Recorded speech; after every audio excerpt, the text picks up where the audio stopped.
So, speaking of keeping things up, that's not a great segue. I assume you guys saw the video on the GNOME Foundation. The GNOME Foundation video was very interesting. One interesting part is there were people that were angry about me making drama.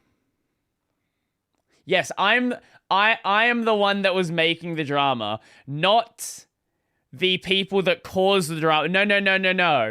No, the messenger, that's the one who started the drama. The one who literally read the words that were being said. That's the one who started the drama. True. Anyway, in case you didn't know, this is all allegedly. Basically what happened, I can find the post now. Basically, Robert McQueen is rerunning as a board candidate. And during his tenure, there has been a number of problems. Notably, with the Sovereign Tech Fund. So the Sovereign Tech Fund, that was the big investment GNOME had into the €1 million investment. Big deal, working on accessibility and various other things. And during that time, considering that we're now just asking for an apology and not lawsuits, during that time, there were people who were not getting paid for their contract work. Yep. Now, during that time, you might recall a Mr. Sunny Piers being removed from the board and being banned from the foundation. That is directly related to that situation. Basically, Sunny was pretty much acting like, I would say like a step away from going whistleblower, where he raised this to Robert McQueen. He was going to raise this to the rest of the board. And during that situation, again, allegedly, was removed from the board for intimidating the board, for basically being a meanie bum, effectively. And I'll see if I can find the other thing about this. So somebody from an alt, some probably GNOME committee person posting from an alt, basically said, yo, we can't just have people that are like threatening the board or saying things are pressing or urgent. This is the time we must be cool and composed, and collaboration is most important. Sunny, you acted emotionally and let yourself and the board and the GNOME Foundation, let down yourself, the board and the GNOME Foundation. As such, it was only right and proper for you to apologize to Rob and the board for your frankly disgraceful and unprofessional behavior. Now, the reason this is for an alt is because this would be just cause to remove this person from the foundation. That's why they posted from an alt, because they were also breaking the GNOME COC if they were a member of the foundation, likely a member of the COC committee. So Sunny's post goes into more than just that. Also going into the fact that 7 years ago, back in 2019, Rob was promising Flathub payments. So if you don't remember, Flathub was supposed to have paid applications and also like donations built into the platform. 7 years ago, this was mentioned. Was that my video on it? No, that's the LAS video. 7 years ago, we were talking like building an app store on Flathub. It's posted in December, but it was from 7 years ago, 2019. Then in 2022 and 2024, and it hasn't happened. And I can assure you that it doesn't take 7 years to start up a online store. Now, it might take 2, might take 3. And if it's a situation where nobody wants to work on it, make a statement. Say, hey, we wanted to do this, but it ultimately wasn't going to happen because developers weren't interested. And if developers aren't interested, totally fair, totally reasonable. The issue is it's basically like continuing to promise it over and over again, and it just doesn't happen. Not brought up by Sunny, but I will also mention, relevant to this, Flathub was supposed to be spun out into a separate organization. It was spun out as a subsidiary of the GNOME Foundation. Also that. Then there's the fact that Sunny had handed over the contract.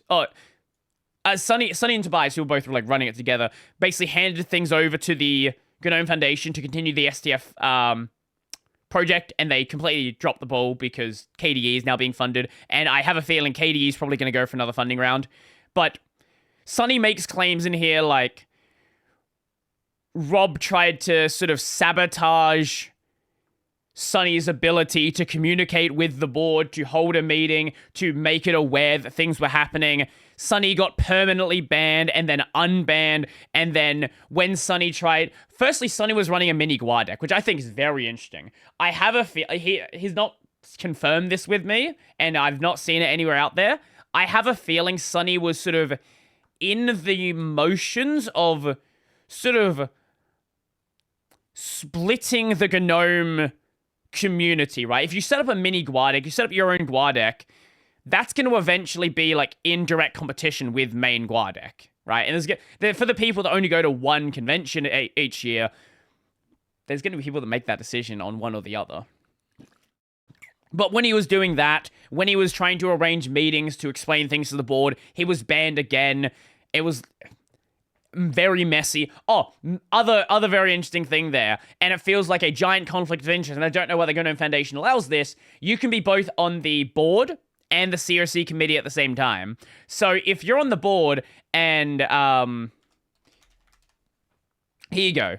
After reviewing the case, the new board undid my ban, which prompted Federico, which is the member of the CRC committee, to propose a motion to ban me permanently again. That did not receive any support.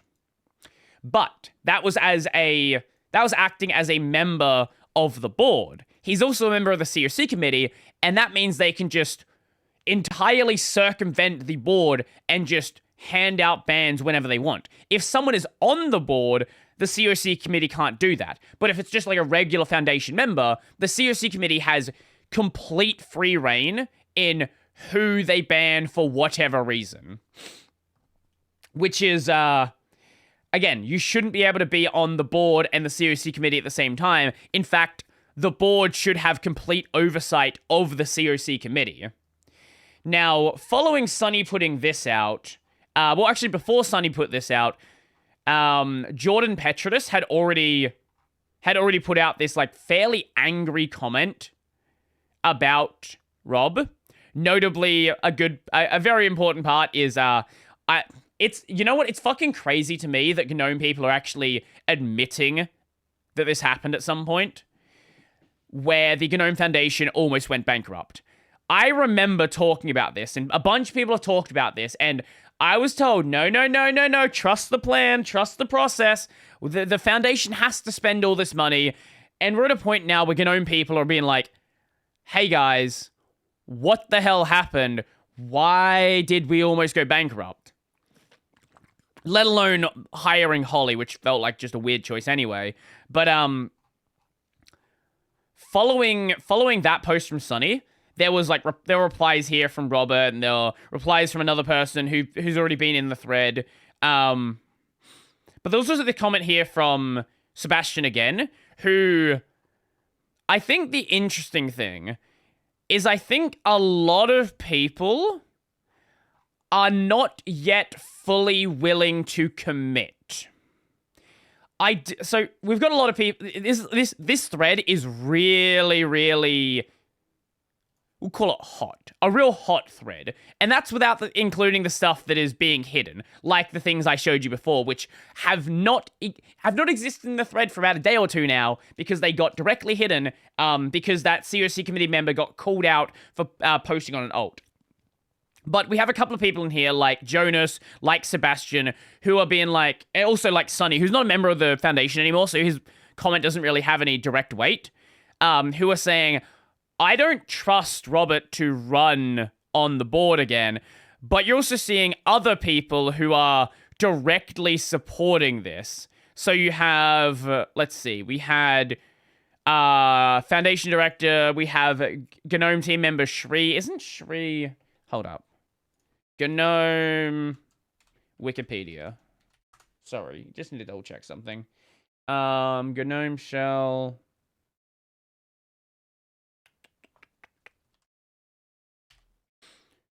Sorry, no, that's a different person.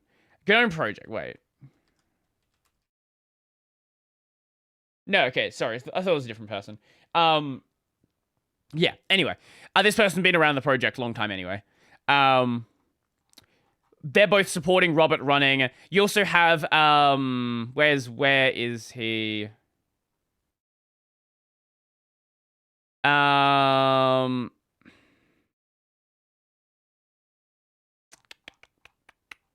You also, yeah, Cassidy James. Cassidy James, who's also supporting Rob running. I have a real sneaking suspicion that if they let Rob run, and especially if Rob actually gets elected once again, I think this might be the time that GNOME people finally stop coping. I like Robert, right? I like Robert, and if he wants to be involved in GNOME, that's fine. But there's a lot of people in the Foundation right now, a lot of notable people, who really don't want this to happen. And if this does happen, especially with Jordan Petrus, who's been like GNOME Coper for the longest time now, being like openly anti-Foundation, and a bunch of other people being openly anti-Foundation, I legitimately think that if this does happen, if not this event, something shortly after this, I think is going to be the thing that finally causes a split. Maybe not a project split, but a foundation split, where a secondary foundation gets set up, some additional structure with like Stephen Diebold being in it, Sunny Piers, probably Jordan Petrus in this case. I don't know what Sebastian Wick has said. Probably just yelling about me talking about it. Who knows? But I know some other people like Hari Rana are very much maybe not against, but at least like openly questioning the Foundation ever since Sunny. And now knowing what happened, I don't know how long the cope can go on for, right? I coped for Kingdom Hearts 4 for a long time, and it finally happened. But I don't know how long the cope can really go on for before someone has to just say, enough is enough. Like, something needs to change. I will be keeping a close eye on this election and what goes on with it. If it doesn't happen this time, I do think that whatever the next major fuck-up is, it's like on that list, right? Like, each of these individual things are not necessarily terrible by themselves, right? Like, having 7 years for the store is not terrible. Theoretically, allegedly, not paying out invoices is not terrible by itself, if they get paid eventually, of course. Banning someone from the board is not terrible by itself. Mismanaging the funds to the point where the Foundation almost goes bankrupt is not terrible by itself. That's a pretty bad one, but it's not terrible by itself. But when you have all of these dot points, all of these points eventually start making a line. And that line goes in a direction, and that direction I don't think is a good thing. I know I've been like very critical of GNOME over the years, right? I'm well aware that I've been very critical of GNOME. At the same time, though, I am critical of GNOME because I want a strong GNOME. I don't think the direction they've been going for the past probably decade now has been healthy for the project. And it shows in the install numbers, right? GNOME, no one gives a shit about GNOME on Arch anymore. And those are probably some of the best numbers we have. Fedora now has a KDE version. There is, even if you go to the GNOME subreddit, which is like home territory Copeland, even there, people are starting to question GNOME. Every other post is, oh, I don't hate GNOME that much, or GNOME is actually, oh, if you install extensions, GNOME is good. Or when Stephen Diebold put a post out called Stay and Fight, people were like, it's too little too late, I'm done with the Foundation, right? Like, this sentiment shift is happening, and I do not know how long they can keep that up, especially with stuff like this happening. Let alone the fact that it was kind of revealed by Sunny that Steven was also kicked out of the board as well, which I had my suspicions about. Because considering how short his tenure was, and the point where his tenure ended was basically when he started ruffling some feathers and trying to change things and trying to improve things. I think what GNOME needs is like new blood, is new leadership that is willing to bring life back into this project. I think some of the younger people in GNOME, like people like, wait, what is this? Gross conflicts of interest. What is this? Is this? What is this? Wait, this is a new thread. I'm not even aware of this one.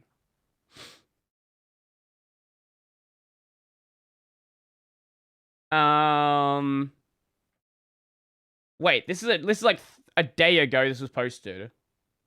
This is a Guadec meeting. I want to ask some questions about conflicts of interest that I observed at the Foundation. I understand the tight-knit group, such as the GNOME Foundation appoints, can be made that look like nepotism at first. Holy shit.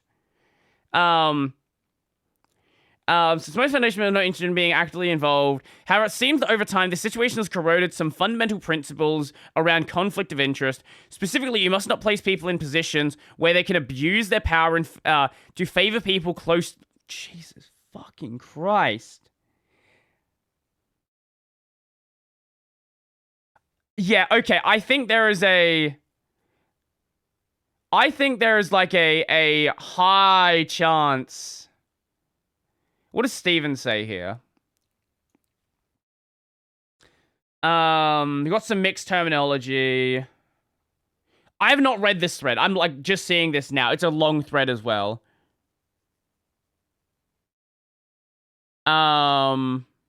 Impact beyond legal conflicts of interest. Government literature also discusses. We're defining terms here. What is that in context with? Was the relationship disclosed? What is that in reference to? Yeah,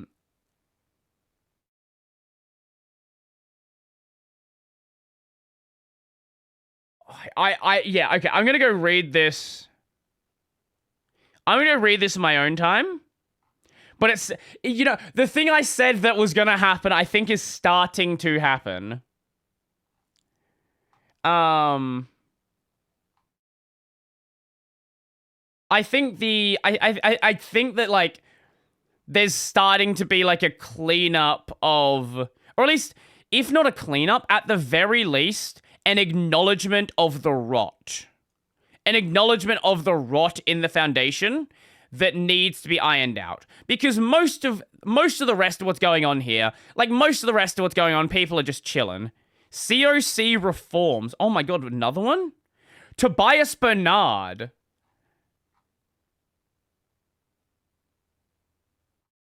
At last year's AGM, someone raised a concern, I paraphrase as, what if what happened to Sunny happens again? At the time, we were reassured the COC reform was planned, and that Sunny's case was so special. How just a few weeks later, something similar did happen again. Another warlike person who was vocal about the same kinds of reforms as Sunny suddenly disappeared from the nation. Stephen, the big boss at the time. Well, I don't know what happened in detail. The situation was reminiscent. How do you want to reform the COC committee and procedures to regain the community's trust beyond technical changes, procedures, term limits, appeal processes, more oversight? It's my view that the situation with Steve was very different to the one with Sunny. I want to know, what the fuck did Steven do? What feathers, like, Sunny was removed because he was gonna, like, whistleblow about allegedly, about the Foundation not paying invoices. What the I want to know what Steven did. Like, Steven got kicked out way quicker. I want to know what the fuck Steven did. But it was a temporary ban. Steven is posting in the thread now, so the ban has been lifted. Regarding COC reform and conduct arrangements, more generally in GNOME, there's a plan to run a community consultation around conduct arrangements in GNOME, which we've done some initial work on. It's been enthusiastic. We're hoping to run the consultation prior to the election. Next window is likely in September. The aim would be to let everyone in the community give input, come up with recommendations, get more feedback, then implement the changes.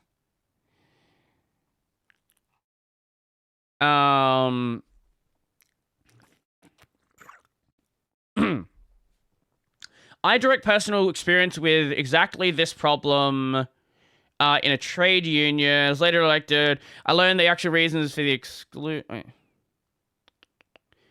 Blah, blah, blah. That refusal...